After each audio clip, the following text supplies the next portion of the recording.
This is my review of the movie No Game, No Life, Zero. What did I like? It was a very fun movie. I really enjoyed this anime the whole way through. Right from the get-go, I was hooked, and I was eagerly anticipating every new scene. The whole tone of the movie was fast-paced and exciting. There was always something interesting happening, whether it was action or an integral part of the plot being revealed. And the characterization was strong. I really liked the characters, and I felt like I really understood their motivations. Riku was motivated by his drive to succeed and to be the best games master possible. This is an interesting motivation for a character, and it made the movie very intriguing. And Shivu as a robot character was also a great choice. She was such an interesting character and added a lot to the anime.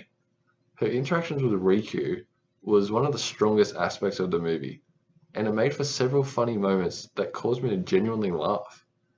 This is a comment on anime as a genre, because it's something that this film does so well. Anime is weird, very weird, and I'm not saying it can't be grounded in reality, because a lot of my favorite animes are. And actually, some animes that are too fantastical or unbelievably mythological can be a little bit off putting. But striking the perfect amount of weirdness does wonders for your anime. And I think that's what No Game, No Life Zero does so well.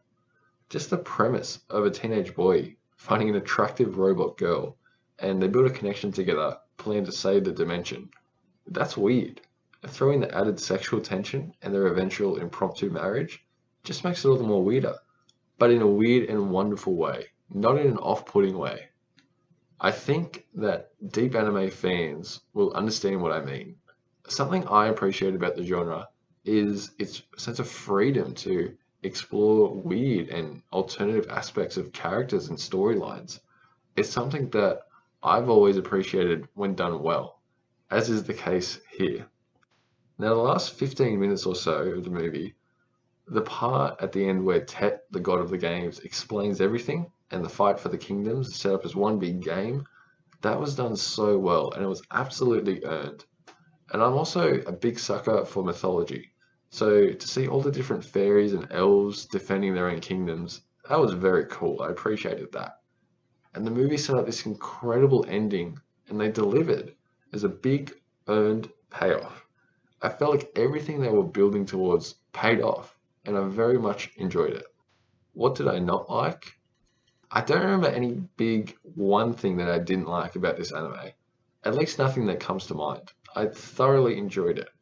But I did want to mention something that I found interesting though. So I watched this anime on Netflix without ever hearing about it before.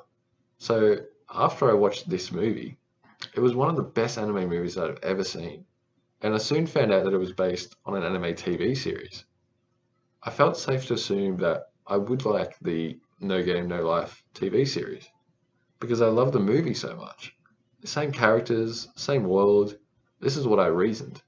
But I was quite surprised to find that I didn't actually like the TV series at all. I think I got halfway through either the second or maybe third episode, and I honestly just couldn't stomach it any longer. I just couldn't actually watch it anymore.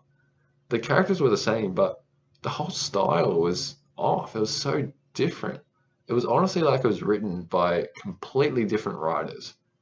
The movie was funny, quick paced. It was all building towards a big finale, whereas the TV series, it was quite bland. It was not funny at all. And the pacing was so slow, it dragged, and some storylines were so boring that I had to skip through them altogether. It was like they tried to make the TV series for toddlers. That was the level of sophistication in the writing. It was at least noticeably dumbed down, and I don't know why. Whereas the movie was top notch, high quality writing. I don't know what happened here. And I wanted to point this out because this is something that's happened with other animes, but with the opposite outcome.